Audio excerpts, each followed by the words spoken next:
अक्सर ना जब हम किसी गहरे नींद से अचानक जागते हैं तो शुरुआती कुछ पलों में एक अजीब सी उलझन होती है। मतलब हम सोचते हैं कि क्या हम उस अलार्म घड़ी की कर्कश आवाज से जागे जिसे जिसे हमने खुद बीती रात पूरी योजना बनाकर सेट किया था। बिल्कुल। या फिर या फिर खिड़की से छनकर आई धूप की उस पहली जादुई किरण ने हमारी आंखें खोल दी, जिस पर हमारा कोई नियंत्रण था ही नहीं। मतलब एक तरफ हमारा अपना प्रयास था और दूसरी तरफ एक स्वतंत्र अकारण घटना। बिल्कुल सही कहा आपने। और अब देखिए, जब हम इसी अलार्म और धूप की किरण वाले सवाल को ना इंसान की आध्यात्मिक यात्रा पर लागू करते हैं, तो ये विषय और भी अधिक गहरा हो जाता है ना? हाँ, क्या संसार के इस भ्रम से बाहर आना हमारे अपने निरंतर और कठोर प्रयास का परिणाम है, या फिर किसी ऐसी दैवीय शक्ति का चमत्कार है जो बिना मांगे बिना किसी कारण के हम पर बरस रही है? वैचारिक विमर्श के इस विशेष मंच द डिबेट में आपका स्वागत है। आज हम इसी जटिल लेकिन बेहद दिलचस्प सवाल को आध्यात्म और मानव मनोविज्ञान के नजरिए से देख रहे हैं। आज की हमारी चर्चा का आधार है श्री हित प्रेमानंद गोविंद शरण जी महाराज का एक अत्यंत गूढ़ सत्संग। जी, और चर्चा का मुख्य प्रश्न बहुत स्पष्ट है। आध्यात्मिक सफलता और संसार की इस मोह निद्रा से जागने के लिए प्राथमिक चालक शक्ति क्या है? क्या ये ईश्वर की अहेतुकी कृपा है, मतलब वो कृपा जिसका कोई कारण नहीं होता, या फिर जीव का अपना निरंतर कठोर अभ्यास और साधना?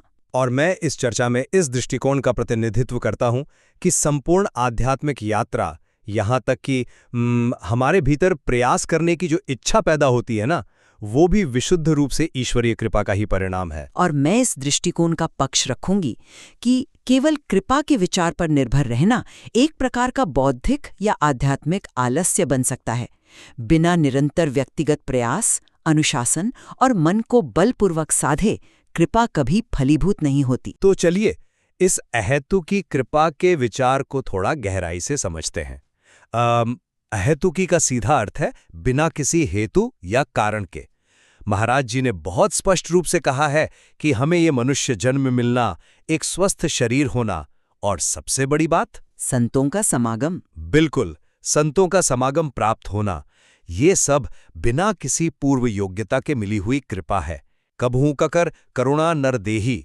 जरा रोजमर्रा की जिंदगी में देखें तो हमारे भीतर ये विचार आना कि मुझे कुछ बेहतर करना चाहिए या मुझे ईश्वर की ओर मुड़ना चाहिए, ये विचार भी तो हमारा अपना आविष्कार नहीं है ना? आप कह रहे हैं कि ये अचानक आता है? हाँ, ये अचानक आता है। ये कृपा ही है। यदि कोई व्यक्ति केवल इस कृपा का आदर करना सीख ले तो वह स्वतः ही परम पद का अधिकारी हो जाता है। बिल्कुल वैसे ही जैसे एक पुत्र स्वाभाविक रूप से बिना किसी विशेष प्रयास के अपने पिता की संपत्ति का कानूनी अधिकारी बन जाता है। उसे वो संपत्ति कमानी नहीं पड़ती, उसे बस अपना पुत्र होना स्वीकार करना होता है। सटीक। देखिए, आपकी ये पुत्र वाली बात सुनने में बहुत सुखद लगती है, लेकिन मुझे लगता है कि यहाँ एक बड़ा पेंच है। अच्छा? हाँ, स्रोत सामग्री को अगर हम ध्यान से पढ़ें तो महाराज जी ने ये बिल्कुल नहीं कहा कि आप बस कृपा मानकर हाथ पर हाथ धरे बैठ जाइए। उन्होंने इसके पीछे की एक अत्यंत सक्रिय और श्रमसाध्य प्रक्रिया को स्पष्ट किया है। पर उन्होंने कृपा को सर्वोपरि भी तो माना है, लेकिन उन्होंने स्पष्ट रूप से गुरु की आज्ञा के अनुसार आचरण करने, मन को बलपूर्वक संसार से हटाकर परमात्मा में लगाने और निरंतर शास्त्रों के स्वाध्याय के नियम बताए हैं। ये सब बहुत जबरदस्त प्रयास है, ये कोई निष्क्रिय अवस्था नहीं है।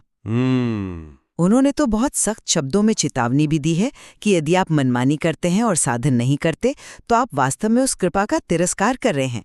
कृपा एक अवसर हो सकती है, जैसे आपको एक उपजाऊ जमीन मिल गई, लेकिन उस जमीन को जोतने का, बीज बोने का और पानी देने का जो मूल आधार है ना, वो व्यक्ति का अपना कर्म और उसका कठोर अभ्यास ही है। मैं आपकी बात समझ रहा हूं, लेकिन एक सेकंड, अगर अभ्यास ही सब कुछ है तो आप अहेतुकी कृपा की उस परम स्वतंत्रता को कैसे समझाएंगी जो नियम और कर्मों के पार काम करती है? नियम के पार कैसे? महाराज जी ने सत्संग में अंगुलीमाल जैसे खूंखार डाकू का बहुत सशक्त उदाहरण दिया है। अब बताइए, क्या अंगुलीमाल ने कोई कठोर अभ्यास किया था? क्या उसने कोई जमीन जोती थी? हाँ। बिल्कुल नहीं। इसी तरह महाराज जी ने उन शराबियों का जिक्र किया है जो 40-40 साल से भयंकर नशे की गिरफ्त में थे। नशा मुक्ति केंद्र, दवाइयां, परिवार का दबाव सब हार गए। हाँ, वो प्रसंग तो है। लेकिन सत्संग की एक बात सुनी, एक क्षण का संपर्क हुआ और उन्होंने तुरंत नशा छोड़ दिया। तो मेरा यहाँ सीधा सा सवाल है, क्या ये अचानक हुआ हृदय परिवर्तन ये सिद्ध नहीं करता कि अहेतु की कृपा किसी भी पूर्व कर्म, अभ्यास या पात्रता से कहीं अधिक शक्तिशाली है? ये तो एक झटके में दशकों के अंधेरे को मिटा देती है। इसके लिए किसी प्रयास की जरूरत ही कहाँ पड़ी? अरे लेकिन आप अपवाद को नियम नहीं बना सकते ना। अपवाद? बिल्कुल।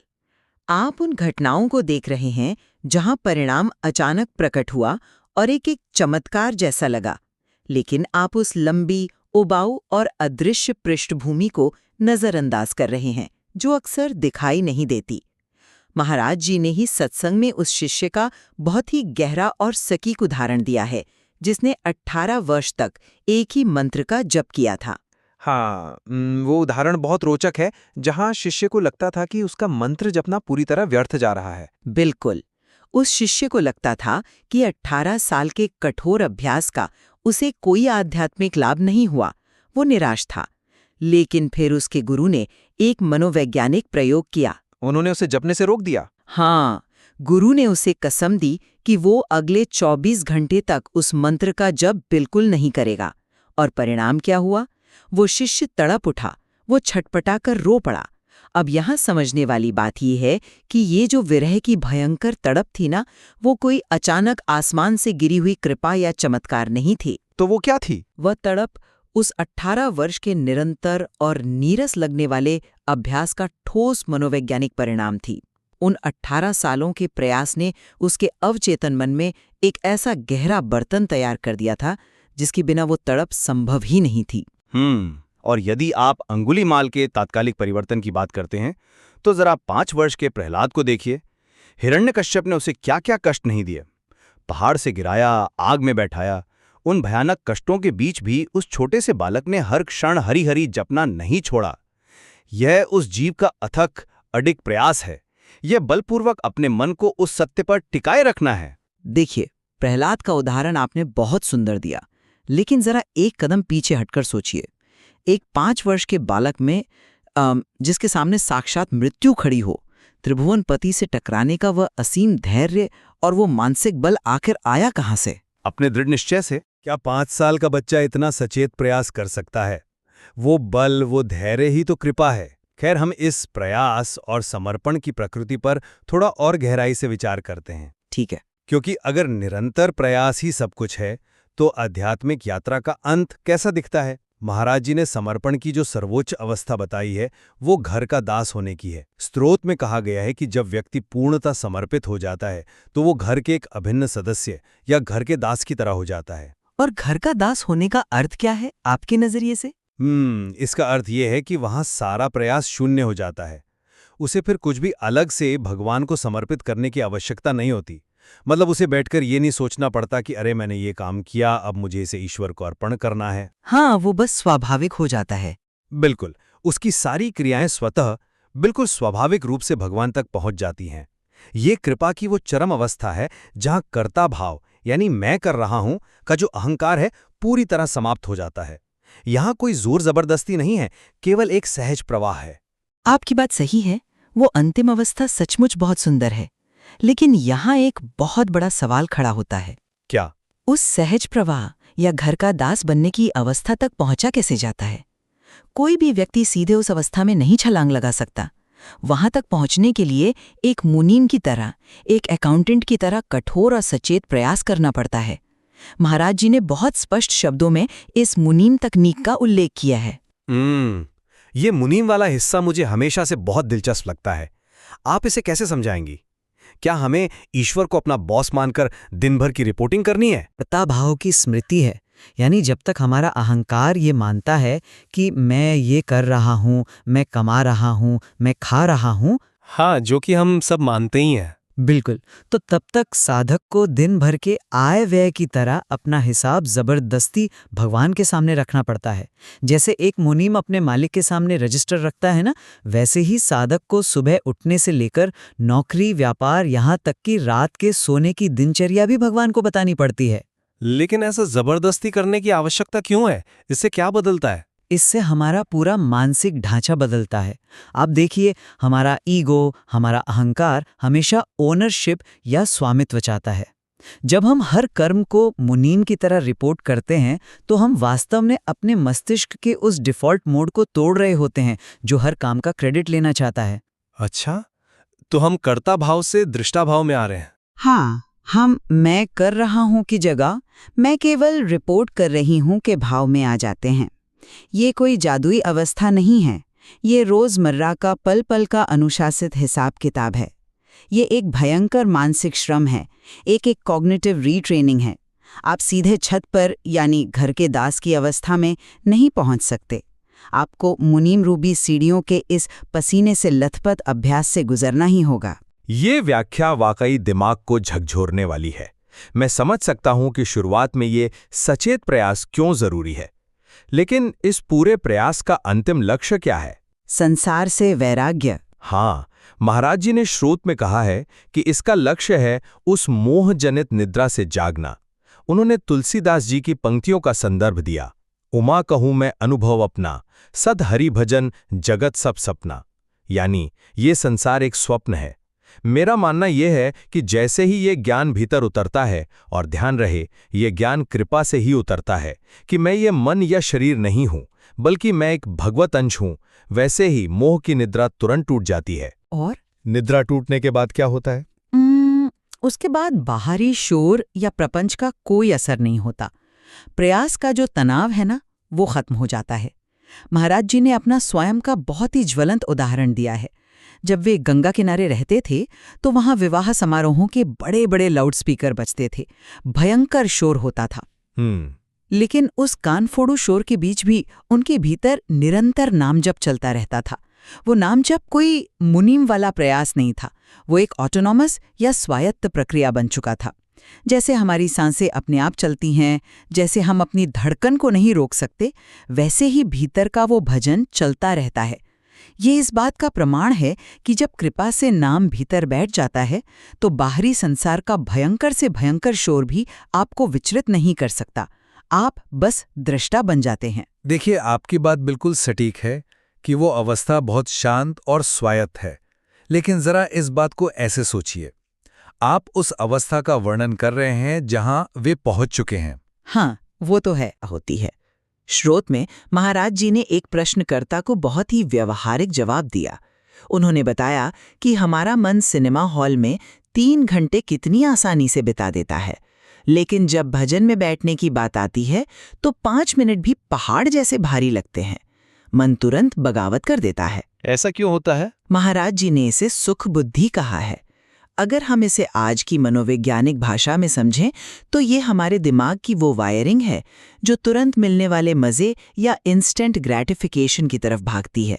हमें उस झूठे प्रपंच में रस आता है क्योंकि वहाँ तुरंत डोपामाइन मिलता है, जबकि आध्यात्मिक अभ्यास में रस बहुत देर से मिलता है। तो इसका समाधान क्या है? ऐसे में महाराज जी क्या सलाह देते हैं?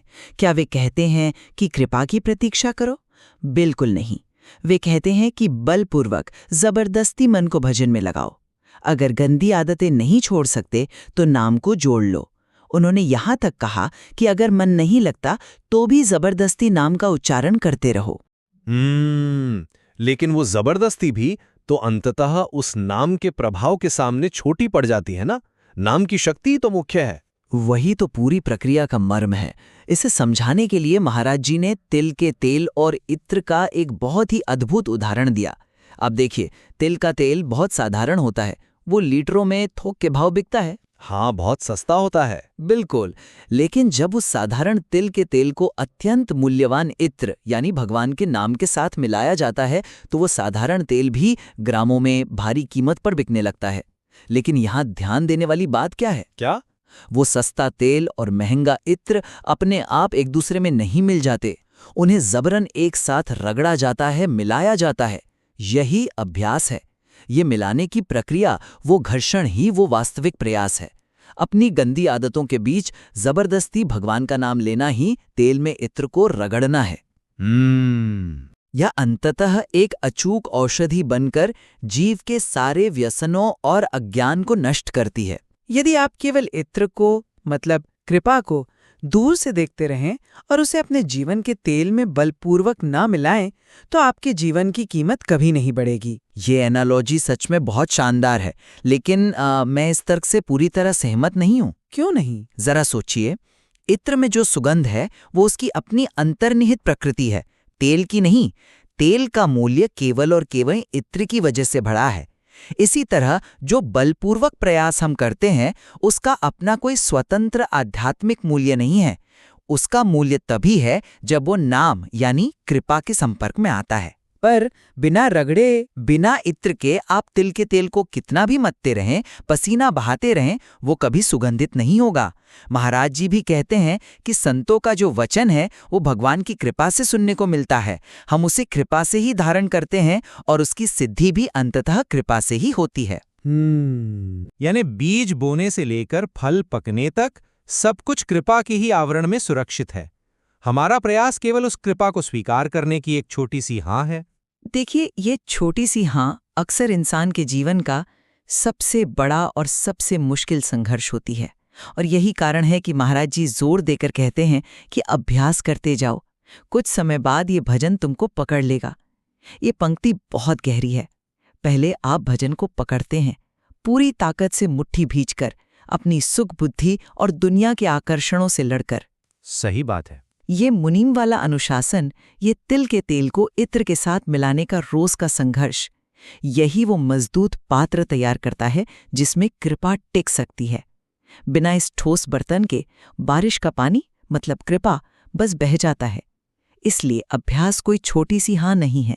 ये एक निरंतर चलने वाला महासंग्राम है जो जीव को अपने ही मन के विरुद्ध लड़ना पड़ता है। हमारी आज की इस विस्तृत और गहरी चर्चा को समेटते हुए मैं ये कहना चाहूंगा कि यद्यपि हम दोनों इस प्रक्रिया को बिल्कुल अलग-अलग सिरों से देख रहे हैं, फिर भी स्रोत सामग्री में एक अद्भुत सामंजस्य नजर आता है। मेरा यह मानना दृढ़ है कि हमारी हर आध्यात्मिक इच्छा, संसार की इस मोह निद्रा से जागने की हमारी तड़प और यहाँ तक कि वो मुनीम बनकर हिसाब रखने की प्रेरणा भी ईश्वरीय अहेतु की कृपा के बिना असंभव है। कृपा ही वो प्रकाश है जो हमें अंधकार का एहसास कराती है। वह इत्र की वह सुगंध है जो हमें हमारे साधारण होने का एहसास दिलाती है। और मेरा निष्कर्ष यह है कि यद्यपि वो प्रकाश ईश्वर का हो सकता है, लेकिन उस प्रकाश को देखने के लिए अपनी आंखें खोलने का श्रम, उन भारी पलकों को उठाने का जो कष्ट है, वो जीव को ही उठाना पड़ता है। कृपा को साकार रूप लेने के लिए एक योग्य पात्र की आवश्यकता होती है, और वो पात्र केवल मुनीम की तरह दैनिक हिसाब रखने और तिल के तेल को इत्र से बलपूर्वक मिलाने जैसे अत्यंत कठिन अभ्यासों से ही गढ़ा जाता है। बिना प्रयास के कृपा केवल एक अप्रयुक्त संभावना रह जाती है। लेकिन एक बात जिस पर हम दोनों और निश्चित रूप से स्रोत सामग्री भी पूर्ण रूप से सहमत है, वो है नाम जप की केंद्रीय और अचूक भूमिका। यही वो धुरी है जिसके चारों ओर जीव का पूरा परिवर्तन घूमता है। चाहे हम इसे अहेतु की कृपा का प्रसाद माने जो हमारे भीतर एक गीत की तरह स्वतः बह रहा है, या फिर हम इसे एक ऐसा कठोर अभ्यास माने जिसे हमें रोजमर्रा की गंदी आदतों और सांसारिक शोर शराबे के बीच बलपूर्वक अपने जीवन में स्थापित करना है। सच तो ये है कि एक दृष्टिकोण को गहराई से समझना दूसरे दृष्टिकोण को खारिज नहीं करता, बल्कि उसे और भी अधिक मजबूत और व्यावहारिक बनाता है। बिल्कुल सही कहा आपने। और शायद यही इस वैचारिक विमर्श की सबसे बड़ी सफलता है कि हम सत्य के दोनों पहलुओं को एक साथ देख पा रहे हैं। हम अपने श्रोताओं को इसी विचार के साथ छोड़ना चाहेंगे। आप स्वयं इस गहराई का अन्वेषण करें, स्रोत सामग्री पर विचार करें, अपने जीवन, अपने संघर्षों और अपनी सफलताओं को देखें और ये तय करें कि आपके अपने जीवन के अनुभव में आपका अपना प्रयास कहाँ जाकर समाप्त होता है और वो रहस्यमय कृपा कहाँ से अपना काम आरंभ करती है। लौटते हैं उसी सवाल पर जिससे हमने आज की चर्चा शुरू की थी। अगली बार जब आप अचानक किसी गहरी नींद से जागें, तो एक क्षण रुककर सोचिएगा, क्या आप अपने सेट किए हुए अलार्म के कठोर अनुशासन के कारण जागे हैं, या खिड़की से आई धूप की उस पहली अकारण किरण ने आपको छुआ है? द डिबेट में हमारे साथ जुड़ने के लिए धन्यवाद। सोचते रहिए और सवाल करते रहिए।